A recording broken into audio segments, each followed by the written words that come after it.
Para po sa update sa investigasyon sa issues sa flood control projects, makapanahin po natin si Independent Commission for Infrastructure Executive Director Brian Osaka. Magandang umaga po. Magandang umaga po, Igan. Magandang umaga sa mga nakikinig po at nanonood ng iyong programang Unang Balita. Dahil akyat na po sa Sandigan Bayan yung mga kaso laban kay Saldico at yung iba pang sangkot sa flood control project sa Oriental Mindoro. Meron pa hubang susunod? Kung meron po man susunod, ang makakasagot po talaga yung ombudsman mo dahil nakahain na po sa kanila yung mga referrals, mga iba pong kasong mga nakabinbin ngayon sa Office of the Ombudsman. Definitely, as far as the ICI is concerned, napaka-importante po sa amin yung unang paghain po ng kaso na ito dahil this was because of the first referral submitted by the ICI in September 29 po. Yes. Sabi po ni ICI Chairman Andres Reyes, hindi muna po ilalabas yung referrals doon sa tatlong senador na kumikbak din sa flood control projects dahil po doon sa supplemental na affidavit nitong si Engineer Bernardo, si Yusek Bernardo. Ano po talagang dahilan doon? Ang napo na siguro ng chairman at that time kasi po kakasubmit pa lang po sa amin yung second supplemental affidavit ni former Yusek Bernardo. Tinitingnan po ng commission kung meron pa po pwedeng maidagdag. Lalo pa pong palakas yung referral natin sa ombudsman. Mas maganda po kompleto yung ating mga ebidensya o mas malakas ang ating mga ebidensya. Kaya po carefully na talaga pong hinihimay po ng commission. Ano ba bang mga nasa laman nitong second supplementary affidavit para po mailagay namin, maidagdag natin. Kasi po ang importante po complete and as strong as possible ng ating mga referrals sa Office of the Ombudsman.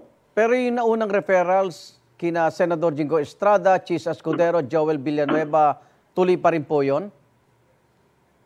What do you mean po referral? Wala pa naman ho yatang yung kay former Senator Jingo Estrada po. Nandun po yung di ba, na-file na ho namin yung referral sa Ombudsman, na yun. opo. So itong binabagit na tatlong senador, mga bago po ito?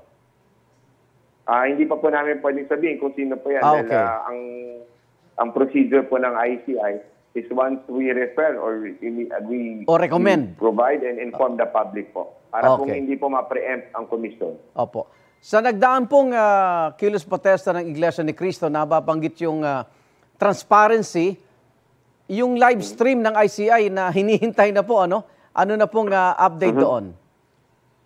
Malapit na po namin matapos ang aming live streaming rule. And of course, kinukonsidera po namin ang hiling ng mga tao po, mga mamamayan na mas maging transparent at para po makita nila kung paano po umaandar at paano po nag-iimbestiga talaga ang komisyon. Opo. Kailan po susunod na Yes. Hello? Kailan po susunod na hearing, attorney? Wala pa akong nakaschedule right now, but definitely we will be having one soon once we have released our live streaming rules.